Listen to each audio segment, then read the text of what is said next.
आज का लेक्चर है kinetic energy and work energy theorem. ये तीन जो टॉपिक है इससे क्वेश्चंस तो आते ही आते हैं। Net work done is equal to 90 माइनस 40 which is equal to 50 and this is equal to change in kinetic energy. Friction के केस में हम किस तरीके से अप्रोच करेंगे, तो will draw the free body diagram. जो अभी तक हमने फंडा बताया था उससे आप याद रख सकते हो, if force of spring and displacement are in the opposite direction तो work done will be always negative.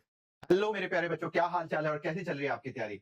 आज का लेक्चर है kinetic energy and work energy theorem. तो पूरा का पूरा जो वर्क का चैप्टर है वो यहाँ समराइज होता है इन वर्क एनर्जी थ्योरम। जैसा आपने फोर्सेस में पढ़ा था F is equal to ma, वैसे ही work done is equal to change in kinetic energy.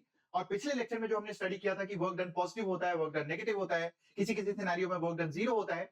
आज उसका सिग्निफिकेंस देखेंगे कि वर्क डन नेगेटिव, पॉजिटिव या जीरो का मतलब क्या होता है, स्पीड इंक्रीज कब करता है, डिक्रीज कब करता है, कांस्टेंट कब रहता है। ये सारी चीजें आज के लेक्चर में पढ़ने वाले हैं। और आज का lecture is important from JEE Main, but जैसा मैंने बताया था कि ये वाला टॉपिक और ये वाला टॉपिक, तो ये तीन जो टॉपिक है इससे क्वेश्चंस तो आते ही आते हैं, बट सेकंड वाला is important from JEE advance perspective, क्योंकि वर्क एनर्जी थ्योरम से बहुत ज्यादा क्वेश्चंस जेई एडवांस में आते हैं। तो चलो स्टार्ट करते हैं आज का लेक्चर। सबसे पहले will talk about kinetic energy. और काइनेटिक एनर्जी को जानने से पहले हम इंट्रोड्यूस करते हैं जो हमने पहले स्टडी किया था, मोमेंटम। मोमेंटम आपने पहले पढ़ा हुआ है, तो let's start with momentum only, ताकि आप बिल्कुल फेमिलियर हो। तो मोमेंटम क्या होता है बच्चों?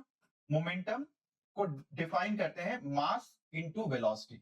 और मोमेंटम एक वेक्टर क्वांटिटी है। मोमेंटम क्या है? एक वेक्टर क्वांटिटी है, क्योंकि इसका डायरेक्शन और मैग्नीट्यूड दोनों ही इंपॉर्टेंट होता है। तो जिस डायरेक्शन में वेलोसिटी होता है उसी डायरेक्शन में हम मोमेंटम की बात करते हैं। और मोमेंटम कहां से आया था? मोमेंटम आया था रेट ऑफ चेंज।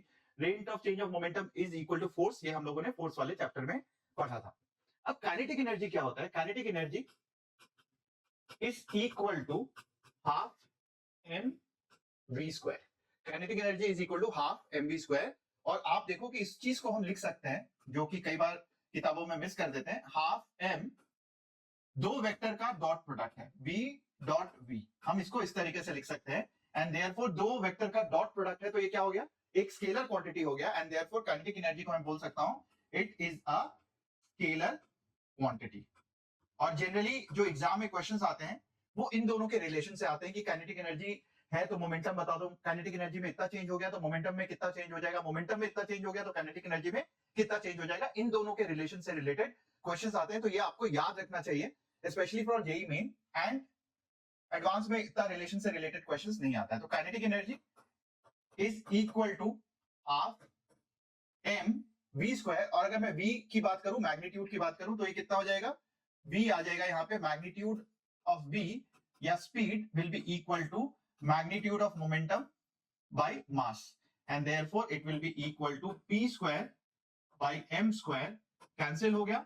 और काइनेटिक एनर्जी कितना हो जाएगा? Kinetic energy will be equal to p square by 2m। तो सबसे पहले हम इनके क्वेश्चंस देख लेंगे। काइनेटिक एनर्जी और मोमेंटम से रिलेटेड जो भी क्वेश्चंस आते हैं जेई मेन में, हम सबसे पहले वहीं से स्टार्ट करेंगे। लेक्चर को थोड़ा धीरे धीरे स्टार्ट करेंगे and then work energy theory में हम कुछ एडवांस जैसे प्रॉब्लम्स की भी बात करेंगे, ठीक है। तो जैसा मैंने आपको बताया कि ये जो सीरीज है, स्पेशली 2026 वाले बच्चे जो अगले साल 26 में जेई मेंस एडवांस लिख रहे हैं, उनके लिए बहुत ही एप्ट है। 25 वाले वो टॉपिक्स पे फोकस करना जो आपको लगता है सच में बहुत वीक है और आपको ठीक करना है एट अ हायर स्पीड, ठीक है। चलो let's move and look at the questions on kinetic energy और मोमेंटम। तो पहला क्वेश्चन क्या बोलता है? पहला क्वेश्चन बोलता है दो bodies having kinetic energy in the ratio of 16:9। यही मेन का सवाल है। If they have same linear momentum find the ratio of masses. मतलब k क्या था? Kinetic energy was equal to p square by 2m होता है। और अगर मैं k1 बाय k2 की बात करूं, k1 बाय k2, तो ये कितना हो जाएगा? p1 whole square by 2m1 multiplied by p2 whole square by 2m2। m2 में हम m2 को ठीक से लिख देते हैं बच्चों। सो 2m2। अब यहां पे दिया हुआ है कि दोनों का मोमेंटम सेम है। If they have same linear momentum, मतलब p1 p2 के बराबर है, इसलिए कैंसिल हो गया। अब आपको किसका रेशियो निकालना है? 2 और 2 भी कैंसिल हो गया। m1 और m2 का ratio, so ratio of their masses. तो k1 k2 दिया हुआ था, तो m1 m2 का आपको रेशियो निकालना है। तो m1 बाई m2, अगर मैं इस चीज को इधर ले जाऊंगा तो it will be equal to k2 by k1। तो जो भी काइनेटिक एनर्जी का रेशियो दिया हुआ था उसके ऑपोजिट में होगा। तो अगर 16:9 दिया हुआ था तो क्या हो जाएगा, 9:16 हो जाएगा। इस टाइप के क्वेश्चंस काइनेटिक एनर्जी और मोमेंटम के रिलेशन से पूछा जाता है जेई मेन, नीट या जेई एडवांस में तो नहीं पूछा जाता है। चलो आगे बढ़ते हैं।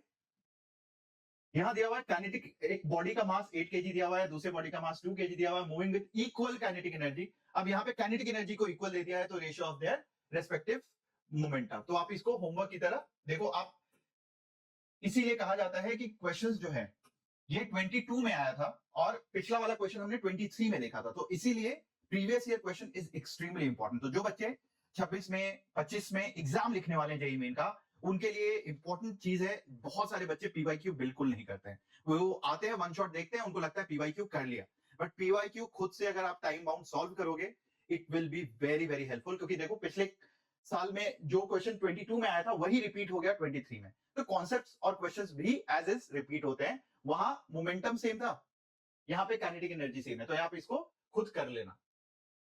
Now the second variety of question which comes is कि अगर मोमेंटम में कुछ चेंजेस दिए हुए हैं, increase by 50%, percentage increase in the kinetic energy निकालना है आपको, ठीक है। अब इस टाइप के क्वेश्चन को कैसे करते हैं, सबसे पहले आप देखो कि मोमेंटम क्या हुआ। So momentum increases, P2 is equal to, it increased by 50% का मतलब क्या होता है, इट ये 50% से इंक्रीज हो गया, मतलब P1 जो था इनिशियल प्लस 0.5 या 50%, 50/100 P1 हो गया। मतलब जो नया मोमेंटम है वो कितने बार इंक्रीज हो गया, 50% से इंक्रीज का मतलब होता है ये 1.5 टाइम्स P1 हो गया। और ये बहुत इंपॉर्टेंट है बच्चों कि अगर 50% दिया हुआ है इंक्रीज बाय 50%, तो ये 1.5 P1 हो जाएगा। अगर ये 100% दिया हुआ है तो ये 2 टाइम्स हो जाएगा। सो 1 प्लस जो भी यहां पे इंक्रीज दिया हुआ है x परसेंटेज, आप इस चीज से अगर आप लिख दोगे इस तरीके से तो इतना टाइम्स इनिशियल मोमेंटम हो जाएगा, इनिशियल काइनेटिक एनर्जी हो जाएगा जो भी दिया हुआ है। तो मोमेंटम इतने से इंक्रीज हो जाता है, तो percentage increase in kinetic energy. So k is equal to p square by 2m होता है। तो k2 सब कुछ 2 हो गया by k1 is equal to p1 whole square by 2m1। तो k2 बाई k1 हम निकाल सकते हैं, यहां पे k2 बाई k1 हो जाएगा p2 whole square by p1 whole square. अब m1 m2 क्यों कैंसिल हो गया, क्योंकि दोनों सेम सिचुएशन के लिए दिया हुआ है इसलिए सेम मास ही है। तो p2 कितना है, p2 इज 1.5 टाइम्स p1, तो 1.5 p1 का whole square divided by p1 का होल स्क्वायर। और बच्चों देखो इसके शॉर्टकट्स भी होते हैं, हम अलग अलग तरीके से भी कर सकते हैं। मैं आपको वो तरीका बता रहा हूं जो एक्चुअली आप एग्जाम में अप्लाई करोगे, क्योंकि बाकी कोई भी चीज आप रट्टा मार लो आप भूल जाओगे अगर आपका ओरिजिनल तरीका नहीं होगा। तो दिस इज अ तरीका जो कि आप हमेशा एग्जाम में अप्लाई कर सकते हो। अब यहां से हम 1.5 का होल स्क्वायर कितना होता है, 2.25 p1 whole square by p1 whole square, ये कैंसिल हो गया। इसीलिए काइनेटिक एनर्जी कितने से इंक्रीज हो गया, 2.25। अगर मैं परसेंटेज की बात करूं देन परसेंटेज इंक्रीज, तो इसको भी मैं 1 प्लस कितना लिख सकता हूं, 1 प्लस 125 ऐसे लिख सकता हूं, 1.25 ऐसे लिख सकता हूं इसको। तो ये जो है इसको 100 से मल्टीप्लाई कर देंगे, उतना परसेंटेज इंक्रीज हुआ। तो 125 परसेंटेज ये काइनेटिक एनर्जी जो इंक्रीज हुआ। तो आपको हमेशा जो भी यहां पे टर्म आता है उसको आप इस तरीके से लिखोगे 1 प्लस x परसेंटेज। सो 1 प्लस इतना परसेंटेज, तो ये जो आपको लिखा हुआ है इसको 100 से मल्टीप्लाई कर देना। जैसे यहाँ पे 50 की जगह आपने क्या लिखा था, 0.5 लिखा था, 50/100। इसी तरीके से 1.25 का मतलब हो गया आपको 125 लिखना है, 1.25 इंटू 100 उतना परसेंटेज आएगा, ठीक है। सो x परसेंटेज का मतलब होता है x बाई 100। तो यहाँ पे अगर हम देखें x परसेंटेज का मतलब होता है x 50% मतलब x बाई 100, 50/100 हमने इस तरीके से किया। इसीलिए जो भी यहाँ टर्म आया उसको 100 से मैंने मल्टीप्लाई कर दिया। तो एक बहुत इंपॉर्टेंट चीज है जिसपे क्वेश्चन आपके इस साल भी एग्जाम में पूछा जा सकता है। नाउ ये क्वेश्चन हम लोग प्रोजेक्टाइल में काफी बार कर चुके हैं, तो केवल एक बार रिवाइज करा देता हूं कि kinetic energy in case of projectile, जैसा आपने काइनेटिक एनर्जी देखा था वो क्या होता है, हाफ mu स्क्वायर। तो प्रोजेक्टाइल के केस में डिफरेंट पोजीशंस ऑफ प्रोजेक्टाइल, अगर प्रोजेक्टाइल में हम डिफरेंट पोजीशंस की बात करें, टिपिकली इनिशियल पोजीशन पे वेलोसिटी कितनी होती है u, तो उसको काइनेटिक एनर्जी को कंपोनेंट से कोई मतलब नहीं है। काइनेटिक एनर्जी बोलता है जो भी यहाँ पे स्पीड है half m into u square, this is kinetic energy at the point of projection, इसको मैं ओ बोल देता हूं। तो काइनेटिक एनर्जी एट ओ कितना हो गया, half m u square. Top पे जो स्पीड होता है वो कितना होता है, u cos theta. The only speed at the top is, so इसको मैं p बोल देता हूं। तो kinetic energy at p will be equal to half m u cos theta का होल स्क्वायर। ठीक है, तो इसका मतलब कितना हो जाएगा, ये हो जाएगा half m u square cos square theta. और अगर मैं इस लास्ट पॉइंट पे एंड पे बोलूं तो यहाँ पे स्पीड कितनी होती है, यहाँ पे भी वापस से जितनी स्पीड यहाँ पे है उतनी स्पीड यहाँ पे हो जाएगा। And therefore kinetic energy at O is equal to kinetic energy at Q। यहाँ पे जितना काइनेटिक एनर्जी उतना ही काइनेटिक एनर्जी इतना O पे होगा। सो Q जब लैंड करता है और जब प्रोजेक्ट होता है उस दोनों समय काइनेटिक एनर्जी क्या है, kinetic energy is same, it remains the same at both the places. अब इसके बेसिस पे देखें क्या क्वेश्चन आया हुआ है। इसके बेसिस पे क्वेश्चन, अब ये प्रोजेक्टाइल के चैप्टर में भी कर सकते हो, यहाँ पे भी कर सकते हो। यहाँ दिया हुआ है कि ये ball is projected with kinetic energy E at an angle of 60 degree with the horizontal. The kinetic energy of the ball at the highest point will become, so initial kinetic energy E दिया हुआ है। Highest क्या होता है, highest होता है m u square, ये तो E था, इनटू हाईएस्ट पॉइंट पे क्या होता है cos square theta. And therefore E cos square theta is the kinetic energy at the highest point. अब आप इससे आंसर निकाल सकते हो, cos 60 is half and cos square 60 is 1/4, तो E/4 is the right answer. ठीक है, समझ में आया अभी तक कि हमने काइनेटिक एनर्जी को अलग से टॉप पोजीशन पे, अगर हम इस जगह पे बात करते हैं काइनेटिक एनर्जी की, तो इस जगह पे काइनेटिक एनर्जी कितना हो जाएगा, इस जगह पे kinetic energy is half m u square cos square theta, और इनिशियल पॉइंट पे it was half m u square. तो ये दिया हुआ था कि ये E के बराबर है, ये E के बराबर है, तो टॉप पे कितना हो जाएगा, E into cos square theta, and that is what the question was. चलो नेक्स्ट क्वेश्चन चले, चेंज इन काइनेटिक एनर्जी। अब इस पे सवाल कई बार आ चुका है। चेंज इन काइनेटिक एनर्जी का मतलब ये होता है कि हम काइनेटिक एनर्जी फाइनल और काइनेटिक एनर्जी इनिशियल को किस तरीके से डिफाइन करते हैं। चेंज हमेशा ही final minus change of kinetic energy is always defined as final kinetic energy minus initial kinetic energy. और अगर लॉस की बात करते हैं, लॉस इन काइनेटिक एनर्जी, कई बार ये भी देखोगे आपका दिया होगा loss in kinetic energy, loss का मतलब होता है नेगेटिव, तो minus delta K, and therefore it is equal to initial kinetic energy minus final kinetic energy. तो this is delta K. Change in kinetic energy is defined as, change in kinetic energy is defined as delta K, and loss in kinetic energy क्या हो जाता है, negative times delta के हो जाता है, simply kinetic energy initial minus kinetic energy final. कई बार percentage के टर्म्स में अगर पूछा जाता है कि परसेंटेज चेंज कितना हुआ, तो percentage change is kinetic energy final minus kinetic energy initial divided by, हमेशा इनिशियल वैल्यू से आप डिवाइड करते हो, and therefore it can be written down as K final, के टर्म्स में लिख देते हैं, बाय के इनिशियल माइनस 1। और इसको आप इस तरीके से भी लिख सकते हो, हाफ एम वी स्क्वायर, यहाँ पे भी half M we square, so it is v final by v initial का होल स्क्वायर माइनस 1, आप इस तरीके से लिख सकते हो। और अगर यही percentage loss in kinetic energy की बात करें तो ये उल्टा हो जाएगा, 1 minus v final by v initial का होल स्क्वायर हो जाएगा। तो ये एक इंपॉर्टेंट चीज है जो आपको याद रखना चाहिए, क्योंकि इसके बेसिस पे भी एग्जाम में क्वेश्चन 2-4 बार आ चुके हैं। So you should look at the question, आपको आइडिया लग जाएगा किस टाइप के क्वेश्चंस इसके बेसिस पे आते हैं, आप नोट करते चलना साथ में। यहां दिया हुआ है, a car accelerates from rest to u meter per second, energy spent in this process is E joules. मतलब कार जो है 0 से लेके u तक जाता है और एनर्जी कितना हुआ, E हो गया। The energy required for a car to accelerate from u to 2u, अब u से 2u तक जाने के लिए एनर्जी कितना चाहिए। सो सबसे पहले दिया हुआ है कि पहले 0 था स्पीड और फाइनल स्पीड कितना हो गया u, तो मैं चेंज इन काइनेटिक एनर्जी निकाल सकता हूं। चेंज इन काइनेटिक एनर्जी हो गया हाफ m u स्क्वायर, क्योंकि ये फाइनल है, माइनस 0, ये पहला केस हो गया, एंड ये बोलता है कि this is E joules. Second, change in kinetic energy कहां से कहां तक, u से 2u तक, तो u से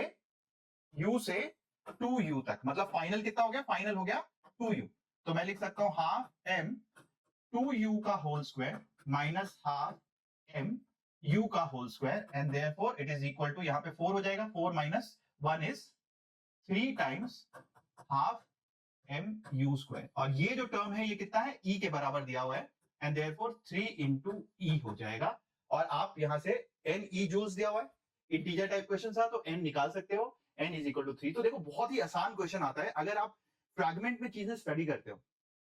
काइनेटिक एनर्जी का चेंज का मतलब क्या होता है, तो आपको सीक्वेंस आपके दिमाग में फिट हो जाता है, एग्जाम में किसी भी टाइप का क्वेश्चन आएगा आप आसानी से उसको सॉल्व कर सकते हो। ठीक है, चलो आगे बढ़ते हैं। Now these are all fundamentals बच्चों, देखो ये बहुत इंपॉर्टेंट है कि ये सारी चीजें जो हम कर रहे हैं ना, ये फंडामेंटल आपका बिल्ड कर रहा है, और फंडामेंटल धीरे धीरे जब आपका बिल्ड हो जाएगा तो आप किसी भी टाइप के एडवांस, जैसे पिछले लेक्चर में हमने देखा था एक एडवांस का क्वेश्चन आपने ऐसे चुटकी बजाते सॉल्व कर दिया था, आज हम वापस से देखेंगे उसको after studying the work energy theorem. तो थोड़ी देर वेट करोगे तो वर्क एनर्जी थ्योरम आ जाएगा and will talk about that. यहाँ दिया हुआ है कि lift of mass is descending with the speed of 2 meter per second, it's supporting table begins to slip and allows to constant acceleration, the kinetic energy of the lift through a distance of 6 meter कितना हो जाएगा। Now इसको हम अलग अलग तरीके से solve कर सकते हैं। एक लिफ्ट है, ये लिफ्ट पहले कांस्टेंट स्पीड से जा रहा था, v is equal to 2 meter per second जा रहा था, अचानक से स्लिप करता है और ये एक्सेलरेट करने लग जाता है 2 मीटर पर सेकंड स्क्वायर से नीचे की ओर। ठीक है, ये भी नीचे की ओर था, ये भी नीचे की ओर मूव कर रहा है, और जब ये 6 मीटर नीचे मूव कर जाता है, 6 मीटर नीचे मूव कर जाता है, तो आपको बताना है 6 मीटर अगर नीचे मूव कर जाता है तो आपको बताना है कि काइनेटिक एनर्जी कितना आएगा। ठीक है, kinetic energy of the lift. अब इसको तो आप सिंपल काइनेमेटिक इक्वेशन से सॉल्व कर सकते हो बच्चों, क्योंकि लिफ्ट ये एक्सेलरेशन क्या दिया हुआ है, कांस्टेंट एक्सेलरेशन। जब भी कांस्टेंट एक्सेलरेशन दिया हुआ है तो आप आसानी से इस क्वेश्चन को सॉल्व कर सकते हो यूजिंग क्या, using work simple kinetic energy पूछा हो तो मैं यहां पे स्पीड निकाल लूंगा। Speed will be equal to, कैसे निकालेंगे, v square minus u square is equal to 2 into a into s, ये हम कर चुके हैं। तो फाइनल वेलोसिटी कितना हो जाएगा, इनिशियल वेलोसिटी का whole square which is 4 plus 2 into acceleration दिया हुआ है और डिस्टेंस भी दिया हुआ है 6 मीटर, तो 4 इंटू 6 24, और इसलिए ये हो जाएगा 28, v square will be equal to 28 meter per second का होल स्क्वायर, यही होगा ना। यहाँ पे v स्क्वायर आ गया आपके पास। अब काइनेटिक एनर्जी का क्या पूछा हुआ है, the kinetic energy of the lift at the end of the fall through a distance of this. तो यहाँ पे काइनेटिक एनर्जी कितना हो जाएगा आप निकाल सकते हो। काइनेटिक एनर्जी इनिशियली इतना था, काइनेटिक एनर्जी फाइनल यहाँ पे आप निकाल सकते हो। तो फाइनल काइनेटिक एनर्जी जो है is equal to half m v square, directly आप मल्टीप्लाई कर सकते हो। Half m is half into 500 into 28 and therefore ये आप 14 5 आप यहां से कर लो, ये होता है 70, 14 5 70, 7000 हो जाएगा and therefore 7000 is your kinetic energy at this particular point. तो यहाँ पे काइनेटिक एनर्जी सिंपली आप इससे काइनेमेटिक इक्वेशन से ही निकाल सकते हो। Now this can be solved also using work energy theorem. थोड़ी देर में हम सीखेंगे कि इस क्वेश्चन को आप वर्क एनर्जी से भी कर सकते थे, क्योंकि एक्चुअली यही वर्क एनर्जी थ्योरम होता है बच्चों। वर्क एनर्जी थ्योरम क्या है, आपने अगर यहाँ पे इस पूरी चीज को देखा होगा, इस इक्वेशन को, let me just rub this equation, rub this page, it is all. अब हम यहाँ पे बात करते हैं, इसी इक्वेशन को देखते हैं और काइनेटिक एनर्जी थ्योरम की बात करते हैं। हमने क्या देखा, हमने देखा v square minus u square is equal to 2 into a into s. पहले 2 से डिवाइड कर दो तो क्या हो जाएगा, half v square minus half u square is equal to a into s. अब m से दोनों तरफ मल्टीप्लाई कर देते हैं, तो half m v square minus half m u square is equal to m a into s, और ये क्या है, फोर्स, और ये है डिस्प्लेसमेंट। तो एक्चुअली वर्क एनर्जी थ्योरम ये बोलता है दिस इज वर्क, क्योंकि आपने अभी कहा था work is equal to force into displacement, and this is how work and kinetic energy is related, कि work done by the forces is equal to change in kinetic energy, and this simply is work energy theorem, जो बोलता है एक तरफ force के द्वारा, जितने भी फोर्सेस के द्वारा वर्क डन हुए that will always lead to change in kinetic energy. और अभी this is work energy theorem, तो इसको हम डिटेल में देखते हैं, इसको अभी रहने देते हैं। Will talk about all this things and will come to work energy theorem. So work energy theorem क्या बोलता है बच्चों, वर्क एनर्जी थ्योरम बोलता है work is equal to change in kinetic energy.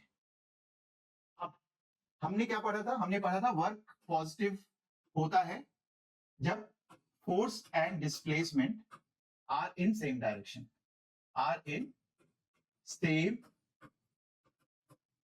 Direction. अब इस चीज को देख के बताओ कि अगर वर्क पॉजिटिव है तो चेंज इन काइनेटिक एनर्जी भी क्या होगा? पॉजिटिव होगा।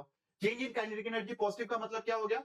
दिस इंप्लाइज दैट डेल्टा के इज पॉजिटिव, विच मींस कि फाइनल काइनेटिक एनर्जी जो है वो इनिशियल काइनेटिक एनर्जी से ज्यादा है। और इसका मतलब ये हो गया इस पूरी चीज का कि final velocity is greater then initial velocity. और अब आपको समझ में आएगा कि पॉजिटिव वर्क का मतलब ये होता है कि पार्टिकल इज स्पीडिंग अप। मतलब इस चीज का सिग्निफिकेंस हो गया पार्टिकल इज स्पीडिंग अप। और एडवांस के टर्म्स में हम इसको बोल सकते हैं कि व्हेन ए, जैसे आपने क्या बोला कि force and displacement are in the same direction, similarly मैं बोल सकता हूं when a dot v is greater than zero, मतलब एक्सेलरेशन जो कि फोर्स डिनोट करता है और वेलोसिटी। पॉजिटिव का मतलब ये होता है कि दोनों सेम डायरेक्शन में होंगे या एक्यूट एंगल बना रहे होंगे, उस केस में पार्टिकल ऑलवेज स्पीड्स अप। तो ये केस हो गया पार्टिकल का स्पीडिंग अप का। अब इसी का उल्टा क्या हो जाएगा? वर्क नेगेटिव का मतलब होता है डेल्टा के इज लेस देन जीरो, मतलब delta final velocity is less then initial velocity. और इसका मतलब ये हो गया कि पार्टिकल इज स्लोइंग डाउन, मतलब कोई उस पार्टिकल को रोक रहा है, पार्टिकल इज स्लोइंग डाउन। और मैं लिख सकता हूं यहां पे a dot b is less than zero. इसका भी मतलब यही होता है कि एक्सेलरेशन और वेलोसिटी, एक्सेलरेशन अगर वेलोसिटी के ऑपोजिट डायरेक्शन में होगा या उसके साथ ऑब्ट्यूज एंगल बना रहा होगा तो particle will always slow down. ये काइनेमेटिक्स में पढ़ा था। और फिर work is equal to zero, इसका मतलब ये होता है in terms of physics, work is equal to zero, इसका मतलब काइनेटिक एनर्जी में कोई भी बदलाव नहीं आएगा। और acceleration dot velocity, acceleration is perpendicular to velocity और acceleration dot velocity is equal to zero. मतलब परपेंडिकुलर, जैसे सर्कुलर मोशन की बात करें, यूनिफॉर्म सर्कुलर मोशन में पार्टिकल का स्पीड चेंज नहीं होता है क्योंकि एक्सेलरेशन हमेशा वेलोसिटी के परपेंडिकुलर डायरेक्शन में होता है in case of uniform circular motion, and this is the case of uniform circular motion. तो ये सारी चीजें आपने जो भी अभी पढ़ी हैं ये आपके एडवांस का कॉन्सेप्ट है which can be applied in advance. तो आप देखो बेसिक सिंपल जेई मेन के लेवल से एडवांस के लेवल में बहुत डिफरेंस नहीं आया थ्योरी में। आपने जरा सी चीज ऐड करी और वो एडवांस का कॉन्सेप्ट बन गया कि पॉजिटिव वर्क का मतलब काइनेटिक एनर्जी से कैसे रिलेटेड है, पार्टिकल के स्पीड से कैसे रिलेटेड है, उसके एक्सेलरेशन और वेलोसिटी से कैसे रिलेटेड है, and we can all summarize this in a beautiful way. तो ये सारी चीजें जो भी अभी तक काइनेमेटिक्स में पढ़ी है, वर्क एनर्जी में पढ़ी है, वो सारी चीजें या न्यूटन लॉज में पढ़ी है, वो सारी चीजें यहाँ समराइज होती है in work energy theorem. And this is a beautiful theorem बच्चों, कहीं पे भी आप अप्लाई कर सकते हो, किसी भी सिचुएशन में अप्लाई कर सकते हो। And because it's a scalar quantity, ये बोलता है कि जितने भी फोर्सेस के द्वारा वर्क डन होंगे that will lead to the change in kinetic energy, that is it. ठीक है, तो अब इसके ऊपर सवाल देखते हैं बच्चों क्या है। पहला सवाल बोलता है कि एक पार्टिकल का वेलोसिटी दिया हुआ है 3x स्क्वायर प्लस 4, इससे एक स्ट्रेट लाइन में particle of 0.5 mass 0.5 kg travel कर रहा है।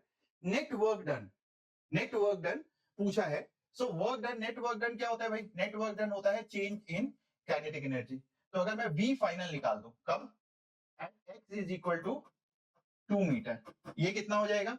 सिंपली मैं निकाल दूंगा 3 इंटू 2 का square which is 4 plus 4, 12 plus 4 कितना हो गया? 16 मीटर पर सेकेंड। और v इनिशियल कितना हो जाएगा at x is equal to 0? तो 3 इंटू 0 प्लस 4, तो 3 into 0 plus 4 which is equal to 4 meter per second. अब चेंज इन काइनेटिक एनर्जी निकाल दोगे तो वर्क डन भी आ जाएगा। चेंज इन काइनेटिक एनर्जी क्या होता है?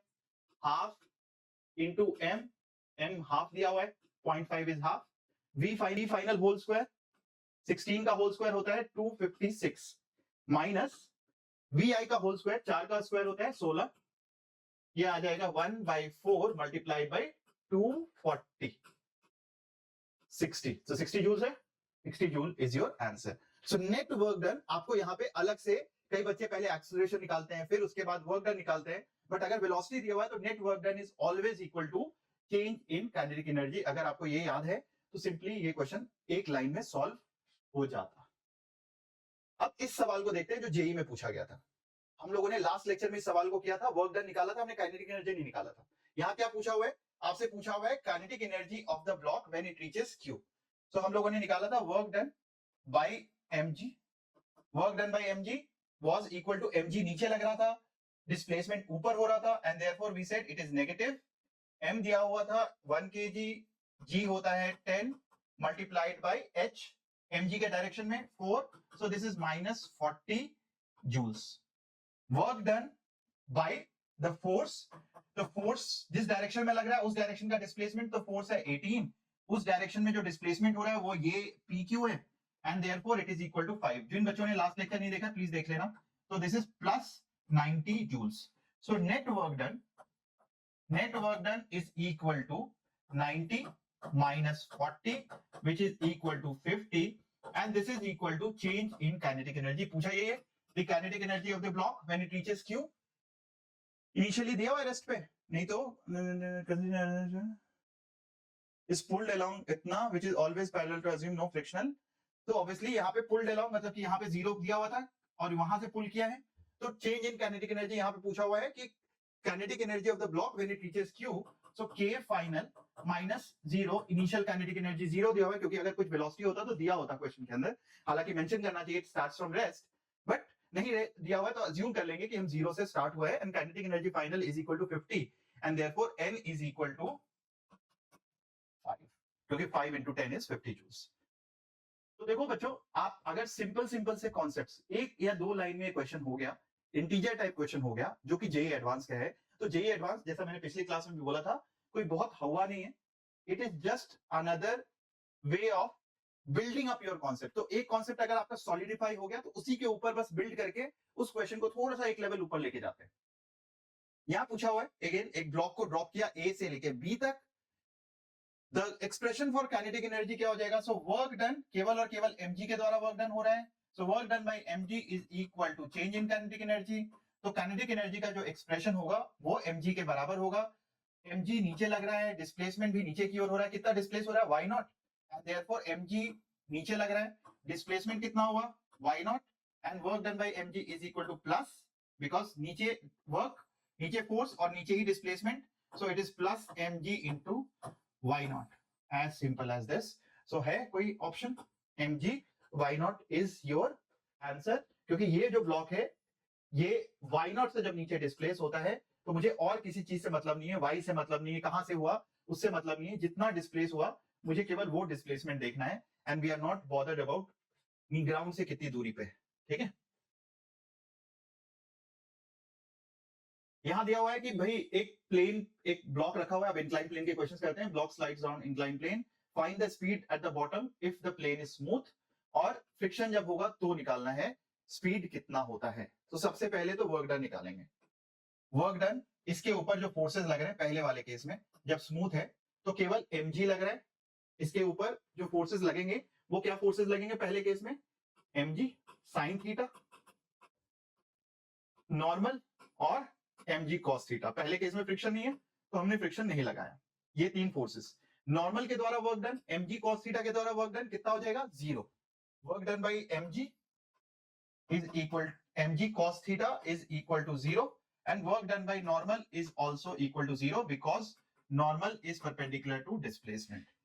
work done by mg sin theta, ये देखते हैं कितना होगा, जिस डायरेक्शन में फोर्स लग रहा है उसी डायरेक्शन में डिस्प्लेसमेंट, तो प्लस हो जाएगा, mg sin theta multiplied by displacement is 5, and therefore this is the net work done। so net work done is equal to mg sin theta into 5।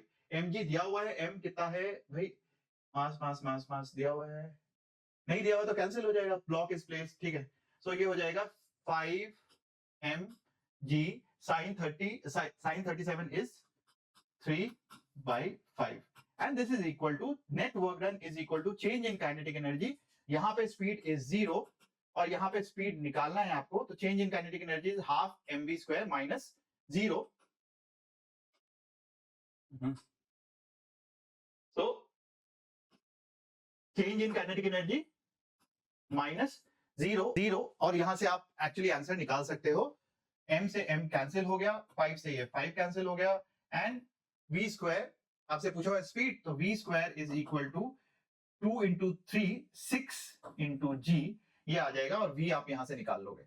अब जब यहां पे ये दिया हुआ है कि फ्रिक्शन दिया हुआ है, तो फ्रिक्शन के केस में हम किस तरीके से अप्रोच करेंगे, तो will draw the free body diagram again. Friction के केस में हम एक बार फिर से फ्री बॉडी डायग्राम बनाएंगे। यहां पे ये mg sin theta, normal reaction, mg cos theta और फ्रिक्शन पीछे की ओर होगा। सो दो फोर्सेस वर्क करेंगे, दो फोर्सेस के द्वारा, चार फोर्सेस दिख रहे हैं आपको, mg का component mg sin theta, mg cos theta, normal और friction. So net work done is work done by normal plus work done by friction plus work done by mg cos theta plus work done by mg sin theta. हमने अलग अलग सीखा है, तो हम यही करेंगे, and this will be equal to change in kinetic energy. ये जीरो हो जाएगा क्योंकि परपेंडिकुलर है, ये भी जीरो हो जाएगा क्योंकि परपेंडिकुलर है डिस्प्लेसमेंट के। फ्रिक्शन के द्वारा कितना हो जाएगा वर्क डन, फ्रिक्शन पीछे की ओर लग रहा है, and therefore it will be equal to mu mg cos theta, ये फ्रिक्शन की वैल्यू हो गई, और माइनस क्यों, क्योंकि फ्रिक्शन पीछे की ओर लग रहा है और डिस्प्लेसमेंट आगे की ओर हो रहा है, and therefore minus sine multiplied by displacement which is 5, और mg sin थीटा के द्वारा वर्क डन कितना हो जाएगा, plus mg sin theta multiplied by 5, and this is equal to change in kinetic energy half m v square, m से m cancel हो गया, और यहां पे हमारे पास टाइम ये हो गया 3/5, 5 से 5 कैंसिल हो गया, ये हो गया 4/5, 5 से 5 कैंसिल हो गया, और म्यू दिया हुआ है, म्यू तो देना पड़ेगा इसके लिए, 0.25 दिया हुआ है, विच मीन्स 1/4 दिया हुआ है, सो माइनस 1/4 मल्टीप्लाइड बाई, ये तो m कैंसिल हो गया, इंटू 4 इंटू जी इज 10, ये इतना हो जाएगा, और ये हो जाएगा plus 3 into g which means 30, यहां से ये कैंसिल हो गया, 30 minus 10 which is equal to 20 is equal to half v square, and v square will be equal to 40, ये आपके पास v स्क्वायर आ गया यहाँ पे 40। पिछले केस में v स्क्वायर वाज 60, अभी यहाँ पे v स्क्वायर 40 हो गया, मतलब स्पीड फ्रिक्शन की वजह से v will be equal to इस केस में अंडर रूट 40, और पिछले केस में अंडर रूट 60 हो जाएगा। तो clearly obviously because of friction speed जो है नीचे आते वक्त कम हो जाता है, फ्रिक्शन स्पीड को कम कर रहा होता है, बिकॉज इट डिसिपेट्स एनर्जी। आगे जाके अगले लेक्चर में, अगले से अगले लेक्चर में हम पढ़ेंगे कि friction is a non conservative force, which means it depends on the path and it releases the energy in the form of heat and light. तो ये हीट और लाइट के फॉर्म में एनर्जी को रिलीज करता है। यहां तक समझ में आया सबको? चलो, अगर समझ में आ गया तो please share it with as many friends as possible, और इसको लाइक कर दो एंड इस चैनल को सब्सक्राइब कर दो। इस चैनल में बहुत सारी चीजें, विनय सर खजाना है, मतलब बहुत सारी चीजें लेके आते रहते हैं आप लोगों के लिए। Now these are the few questions जो आपको खुद से करना है, जहां पे अगर एक ब्लॉक एक किसी थिकनेस से पास करा, चलो एक क्वेश्चन मैं करा देता हूं, अगला क्वेश्चन खुद से कर लेना। A bullet leaving a muzzle of rifle barrel with a velocity v penetrates a plank, loses 1/5 of its velocity. मतलब मान लो एक प्लैंक है जिसकी थिकनेस मान लो h1 है, यहाँ पे वेलोसिटी v है, और कितना लूज कर जाता है, 1/5 लूज कर जाता है। इसका मतलब रह कितना जाता है, 4/5 v रह जाता है यहाँ पे। It strikes a second plank, एक और प्लैंक रखा हुआ है उसको स्ट्राइक करता है, इसकी थिकनेस मान लेते हैं h2 है, एंड जस्ट पेनिट्रेट्स थ्रू, मतलब कि यहाँ पे फाइनली वेलोसिटी कितनी हो जाती है, 0। एंट्री कितने पे करेगा, 4/5 v पे करेगा, या इससे निकला, जितने से निकलेगा उतने से एंटर करेगा, और फाइनली यहाँ पे जस्ट पेनिट्रेट्स थ्रू, इसका मतलब है कि फाइनली निकलते वक्त velocity is 0। Find the ratio of the thickness assuming average resistance to penetration is same in both the cases। दोनों में ही एवरेज रेजिस्टेंस जो है वो सेम है, मतलब दोनों में ही एक्सेलरेट सेम रेट पे डी एक्सेलरेट या रिटार्ड कर रहा है, ये दिया हुआ है क्वेश्चन में। जब भी ये दिया हुआ है same in both the cases, retardation दोनों में ही सेम हो रहा है। तो जितना वर्क डन यहाँ पे होगा वो कितना होगा, वर्क डन माइनस MAH1, मतलब ये मान लो ये वर्क डन हो गया force into displacement, and this will be equal to change in kinetic energy।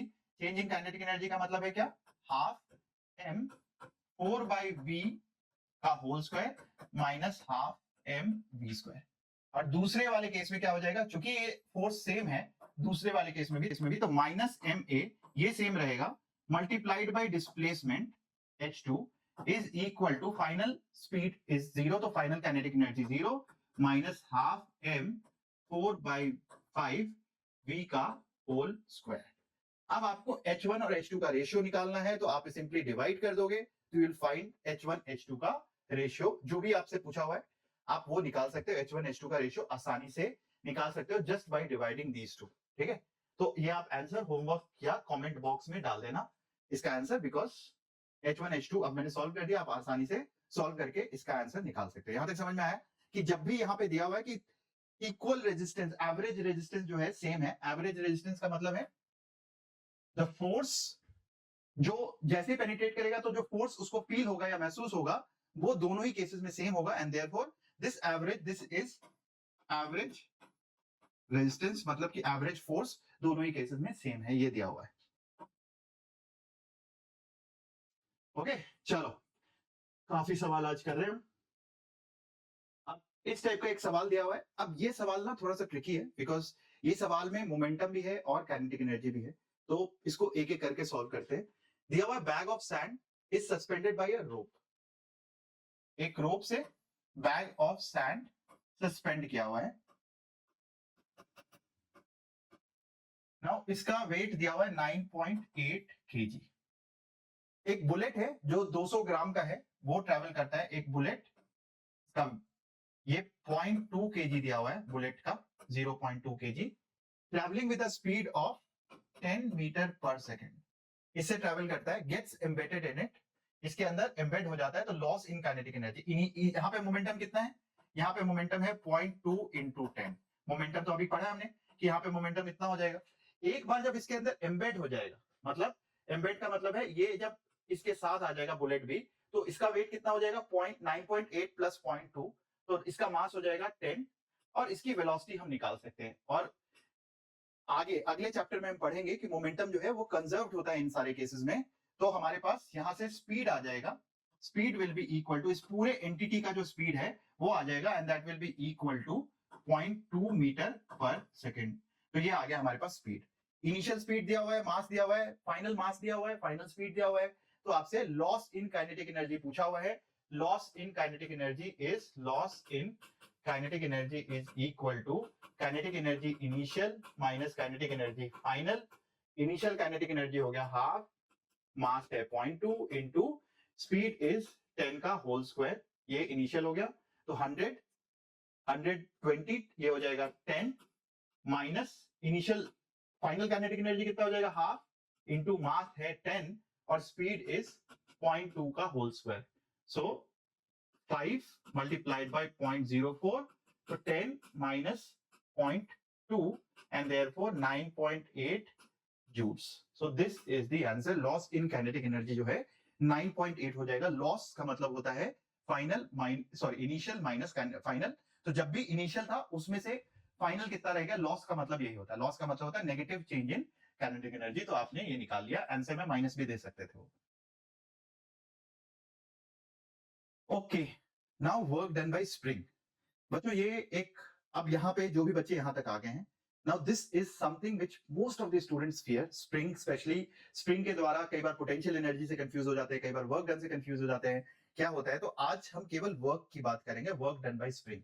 और जब हम पोटेंशियल एनर्जी पे जाएंगे तो हम पोटेंशियल एनर्जी ऑफ स्प्रिंग को अलग से पढ़ेंगे, ताकि आपके मन में कोई भी कंफ्यूजन किसी भी तरीके का नहीं हो। और this portion is good enough for JEE main also, but advance definitely spring से रिलेटेड बहुत सारे सवाल पूछता है। एक मैंने डेडिकेटेड सेशन लिया था अपने चैनल पे, एपी सर के चैनल पे, जहां पे मैंने स्प्रिंग से रिलेटेड बहुत सारी चीजें लेवल अप के सीरीज में कराई थी। अच्छे क्वेश्चंस कराए थे काफी, तो आप अगर देखना चाहते हो स्प्रिंग से related separate advance level problems, तो वहां पे मिल जाएगा।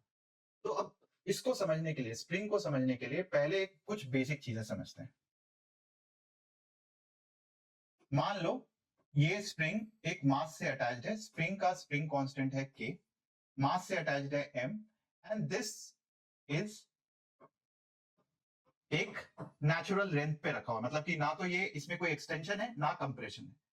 अब थोड़ी देर के बाद इस स्प्रिंग को मान लो हम खींचते हैं, इस ब्लॉक को खींच के कहीं यहां पे लेके आते हैं, दिस इज नेचुरल लेंथ। तो जो सबसे पहली चीज आपको जाननी है कि नेचुरल लेंथ क्या होता है। नेचुरल लेंथ वो होता है जब ना तो स्प्रिंग कंप्रेस्ड फॉर्म में है, ना तो वो एलोंगेटेड फॉर्म में, ना उसको खींचा है ना उसको बांधा है। वो सिंपल जैसा था, जैसे आप 7th 8th में स्टूडेंट थे ना, ना आप पे कोई प्रेशर था किसी भी तरीके का, ना आईआईटी था, ना नीट था, कुछ नहीं था, कोई प्रेशर नहीं था, तो आप अनस्ट्रेच स्टेज में थे। लेकिन जैसे ही आप 9th-10th में आने लगे, हल्की सी खिंचाव बढ़ गई, और जैसे आप 11th-12th में आए, खिंचाव तो बिल्कुल ही बहुत ज्यादा बढ़ गया, तो you are in a stretched या कंप्रेस्ड, जो भी जैसा भी आप फील करो, कंप्रेस्ड हो तो कंप्रेस्ड, स्ट्रेच्ड हो तो stretched, and this is the extension. तो ये जो है, तो ये आपका एक्सटेंशन मान लेते हैं, and this I call, let's call it x not. यहां से लेके इस डायरेक्शन में ये एक्स नॉट हो गया। जब भी हम स्प्रिंग में फोर्स की बात करते हैं, वो हम केवल इस लेंथ की बात करेंगे, जो कि नेचुरल लेंथ से जितना भी वो खिंचाव होगा उस लेंथ की बात करेंगे। हुक्स क्या बोलता है? हुक बोलता है कि force of a spring is equal to minus के into x, where x is, या तो हम बात कर रहे हैं यहां पे एक्सटेंशन की, या फिर सेकेंड केस में अगर हम, ये नेचुरल लेंथ है, और नेचुरल लेंथ से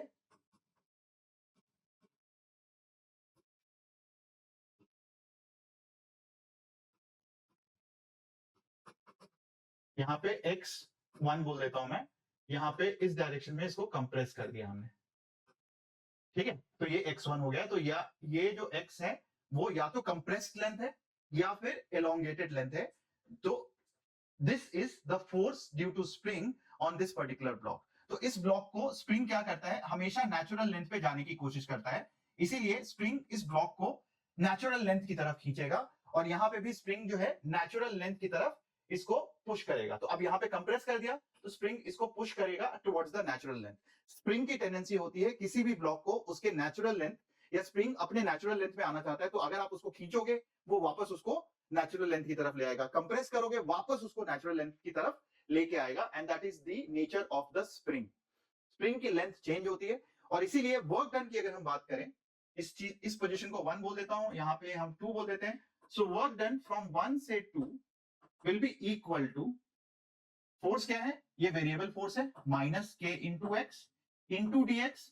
सो this is force into displacement, थोड़ा सा डिस्प्लेसमेंट, और कहां से कहां तक, नेचुरल लेंथ, हम इसलिए इस नेचुरल लेंथ को हमेशा जीरो मानेंगे, नेचुरल लेंथ की जो पोजीशन होती है हमेशा उसको जीरो मानते हैं, और यहां पे x naught, and therefore this will be equal to, minus बाहर आ गया, माइनस के कांस्टेंट है, बाहर आ गया, के इज द स्प्रिंग का constant, it is the property of the spring. So minus k x dx का इंटीग्रेशन होता है एक्स स्क्वायर बाई 2 और 0 से x naught, and therefore this is equal to minus half k x naught whole square.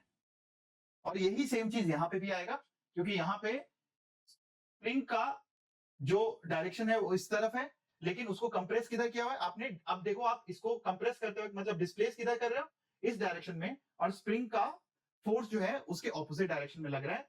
और जब भी force और spring force और डिस्प्लेसमेंट दोनों ही ऑपोजिट डायरेक्शन में होगा, तो वर्क डन क्या होता है, नेगेटिव, एंड इसीलिए आप डायरेक्टली भी लिख सकते थे वर्क डन फ्रॉम यहाँ पे 1 डैश, ये इसको 1 ही, इसको 2 डैश बोल देता हूं, 2 डैश से 1, 2 डैश से लेके 1, तो ये भी कितना हो जाएगा, फ्रॉम, सॉरी,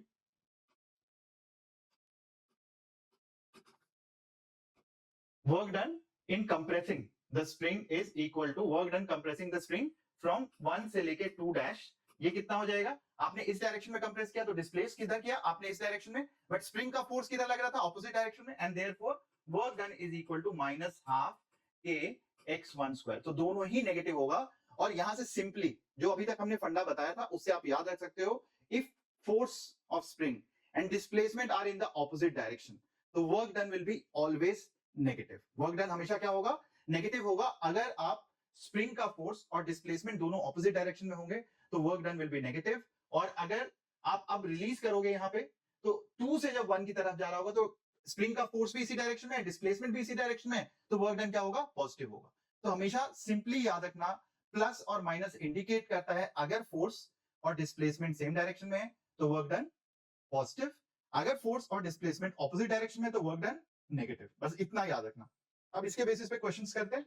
अभी हम कुछ एडिशनल चीजें नहीं करेंगे। यहां पे दिया हुआ है कि एक ब्लॉक को मैंने ड्रॉप किया, और ड्रॉप करके on a platform, the ball stage on the platform and platform is depressed by a height, ये यहां पे खिसक गया है h/2, ठीक है, बाय हाइट इतना स्प्रिंग कांस्टेंट निकालना है। अब आप देखो कि फाइनली ये h हाइट से गया और स्प्रिंग को कंप्रेस करने के बाद यहाँ पे जब फाइनल स्टेट होता है तो पहले वो h/2 पे था, अभी स्प्रिंग क्या है, नेचुरल स्टेट में था। अब ये h/2 है, कंप्रेस भी कितना हो गया, h/2 हो गया, यहां से लेके यहां तक h/2 हो गया। तो अब इसके ऊपर दो फोर्सेस काम कर रहे हैं। अब आप देखो यहाँ पे मैं सिंपली लिख सकता हूं वर्क डन बाय mg, एक mg काम करेगा, और दूसरा फोर्स जो इस पे काम करेगा वो है वर्क डन बाय स्प्रिंग। हम कई बार इसको पोटेंशियल एनर्जी, काइनेटिक एनर्जी उससे समझते हैं, बट आप अगर नहीं करो और यहां तक जो भी मैंने अभी तक कराया है अगर उसके बेसिस पे करोगे, आपको पोटेंशियल एनर्जी, काइनेटिक एनर्जी कब पॉजिटिव होता है कब नेगेटिव होता है आपको कुछ समझने की जरूरत नहीं, आप यहां से आसानी से सॉल्व कर सकते हो। This will be equal to 0 because change in kinetic energy, यहाँ पे काइनेटिक एनर्जी कितना है, 0। फाइनली जब कंप्रेस हो जाएगा तो काइनेटिक एनर्जी कितना है, 0। तो चेंज इन काइनेटिक एनर्जी कितना हो गया, 0। वर्क कौन कर रहा है, केवल mg और स्प्रिंग। अब देखो स्प्रिंग पॉजिटिव होगा नेगेटिव होगा, स्प्रिंग ऊपर की ओर लग रहा है फोर्स, इसके ऊपर जैसे कंप्रेस करोगे स्प्रिंग का फोर्स नेचुरल लेंथ की तरफ लेके जाने की कोशिश करेगा। डिस्प्लेसमेंट किधर हुआ, नीचे, तो वर्क डन कितना हो जाएगा स्प्रिंग के द्वारा, नेगेटिव। mg के द्वारा वर्क डन, mg भी नीचे, डिस्प्लेसमेंट भी नीचे, तो वर्क डन पॉजिटिव। तो देखो यहां से लिख सकता हूं मैं mg मल्टीप्लाइड बाय, बोलो फटाफट कितना हो जाएगा डिस्प्लेसमेंट यहां से लेके यहां तक, h/2 plus h/2 which is equal to h, और यहां क्या हो जाएगा माइनस हाफ k, और नेचुरल लेंथ से डिस्प्लेसमेंट कितना हुआ h/2, तो h/2 का whole square and this is equal to 0। अब यहां से मैं k निकाल लूंगा, k will be equal to 4mgh by h square, ये कैंसिल हो गया, 4mg by h, and therefore 4 multiplied by mass दिया हुआ है 0.1, g 10, h कितना दिया हुआ है, ये भी 0.1 दिया हुआ है, ये cancel and therefore k is equal to 40 Newton पर मीटर। ये चेक कर लेना आंसर भाई, मैं तरीके बता रहा हूँ, तो आंसर तो आप खुद ही चेक कर लोगे। h/2 का होल स्क्वायर 4 into 2 8, ये 8 है भाई, देखो ऐसी गलतियां तो करते हैं ना, ये 4 into 2 8, therefore this is equal to 8 8, ये 80 आ जाएगा। आंसर आप खुद चेक कर लेना, मैं बहुत सिली मिस्टेक करता हूँ, मेरी आदत है बहुत सिली मिस्टेक करने की बचपन से, नहीं तो मेरी रैंक बहुत ऊपर हो जाती है आईआईटी के अंदर। तो सिली मिस्टेक इज आपको नहीं करना है, क्योंकि एग्जाम में एक सिली मिस्टेक आपके कितने सारे रैंक को, कितने रैंक को पीछे कर देता है, ये आपको भी अंदाजा नहीं है। चलो एक और सवाल करते हैं, यहाँ पे क्या दिया हुआ है, block of mass as shown in the figure, नहीं दिया हुआ फिगर भाई, काइनेटिक एनर्जी कंप्रेसिव स्प्रिंग इतना when it is half, value of spring, चलो फिगर नहीं दिया हुआ इसको छोड़ देते हैं, बट सिमिलर क्वेश्चन है। ये क्वेश्चन क्या बोलता है भाई कि एक, ये बढ़िया क्वेश्चन है, चलो इसको करते हैं। System shown in the figure, rest unstretched pulley and spring is massless and friction is absent everywhere, the speed of 5 kg block when 2 kg leaves the contact with the ground। तो सबसे पहले तो ये दिया हुआ है कि 2 kg के ब्लॉक जमीन पे रखा हुआ है, इसके ऊपर इनिशियली फोर्स क्या लग रहा होगा, टेंशन का, क्योंकि ग्राउंड पे है तो एक नॉर्मल भी लग रहा होगा और mg भी लग रहा होगा इस तरीके से। लेकिन बोलता है कि जब नॉर्मल 0 हो जाएगा उस समय उस 5 kg का स्पीड बताना है, उस समय टेंशन किसके बराबर होगा, mg के बराबर। तो मैं लिख सकता हूं जब नॉर्मल 0 है तो tension will be equal to mg, and this tension will be equal to, mass कितना दिया हुआ है 2 kg, 20 न्यूटन आ जाएगा। क्योंकि स्ट्रिंग सेम है तो जो टेंशन यहां पे आएगा वही टेंशन स्प्रिंग के अंदर भी होगा, क्योंकि सेम स्ट्रिंग है, तो kx will be equal to 20, और अगर k दिया हुआ है तो x निकल आएगा, x will be equal to 20 divided by k दिया हुआ है 40 which is equal to half metre. मतलब इसमें जो एक्सटेंशन होता है वो आ गया हाफ मीटर। अब जब ये आ जाएगा तो बाकी तो सारी चीजें बहुत आसान है। Work done by spring is equal to change, work done by spring plus work done by mg is equal to change in kinetic energy. तो मैं लिख सकता हूं work done by mg plus work done by spring is change in kinetic energy. mg के द्वारा work done, mg नीचे लग रहा है, डिस्प्लेसमेंट भी नीचे हो रहा है, तो positive work done mg multiplied by displacement, displacement कितना हुआ 1/2 meter, plus spring natural length से एक्सटेंशन की तरफ, तो वर्क डन कितना हो जाएगा minus half k into x square, x is half का whole square is equal to change in kinetic energy, final kinetic energy is half m v square, initially 0 था, तो आप यहां से सॉल्व करके आंसर निकाल सकते हो। देखिए आंसर कितना आ रहा है भाई, यहाँ पे mg m 5 into g 50 is 25। यहाँ पे ये ब्लॉक में कोई वेलोसिटी नहीं आएगा क्योंकि जस्ट रिलीज हुआ है, तो इसमें जब अभी वेलोसिटी नहीं आएगा, इनिशियल वेलोसिटी इसकी क्या होगी, 0। जब ये नीचे आने लग जाएगा तो अब इस केस के बाद ये ऊपर जाने लग जाएगा, इसलिए हमने इसकी काइनेटिक एनर्जी को नहीं लिया है। Now minus 1/4 into 2 1/8 multiplied by k कितना दिया हुआ है 40 is equal to half into m which is 5 into v square, ये दिया हुआ है। तो ये हो गया 5 20 into 2 20 into 2 40 40 by 5 is 8, so v square हो गया 8 और v is equal to 2√2 metre per second. तो यहां तक बच्चों अभी तक हम लोगों ने क्या क्या पढ़ा है? Kinetic energy simply half mv square होता है। Change in kinetic energy is half mv square final velocity का whole square minus initial velocity का होल स्क्वायर होता है। लॉस इन काइनेटिक एनर्जी क्या होता है? माइनस, लॉस में माइनस आ जाता है तो इनिशियल माइनस फाइनल हो जाता है। मोमेंटम और काइनेटिक एनर्जी किस तरीके से रिलेटेड है? और सबसे इंपॉर्टेंट लास्ट में हमने पढ़ा work energy theorem which says work done by all the forces. मतलब आपको पोटेंशियल नहीं पता है, आपको बाकी कॉन्सेप्ट्स नहीं पता है, तो भी आप आसानी से एक बार सिंपली रिवाइज अगर करें तो क्या बोलता है? It simply says that work done is equal to work done by all forces F1 plus F2 plus work done by F3, जितने भी फोर्सेस हैं this will be equal to change in kinetic energy.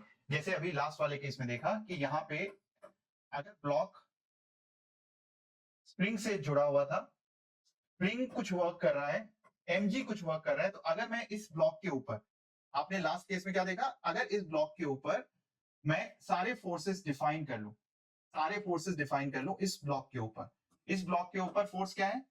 k into x m into g, और ये block किधर जा रहा है? नीचे की ओर जा रहा है, और डिस्प्लेसमेंट इसका कितना हुआ है? x इज इक्वल टू मान लो हाफ था। तो हम लोगों ने यही बोला, इस अगर पिछले वाले केस को थोड़ा सा एनालाइज करें तो हम क्या बोले? इसके ऊपर दो फोर्सेस लग रहे हैं, तो मैं बोलूंगा वर्क डन बाय mg। इसके ऊपर फोर्स लगा एक और spring, so work done by spring. तो ये इस ब्लॉक के ऊपर जो भी फोर्सेस लगा वो इसकी काइनेटिक एनर्जी को, इस ब्लॉक के काइनेटिक एनर्जी को चेंज करेगा, half mv square minus initially 0 था। एंड दिस इज क्रिटिकल कि अगर आप सही सही फ्री बॉडी डायग्राम बना लेते हो, इसीलिए न्यूटन लॉ में बोला था कि अगर फ्री बॉडी डायग्राम आप सही सही बना लेते हो तो एवरी चैप्टर में इंप्लीकेशन है उसका।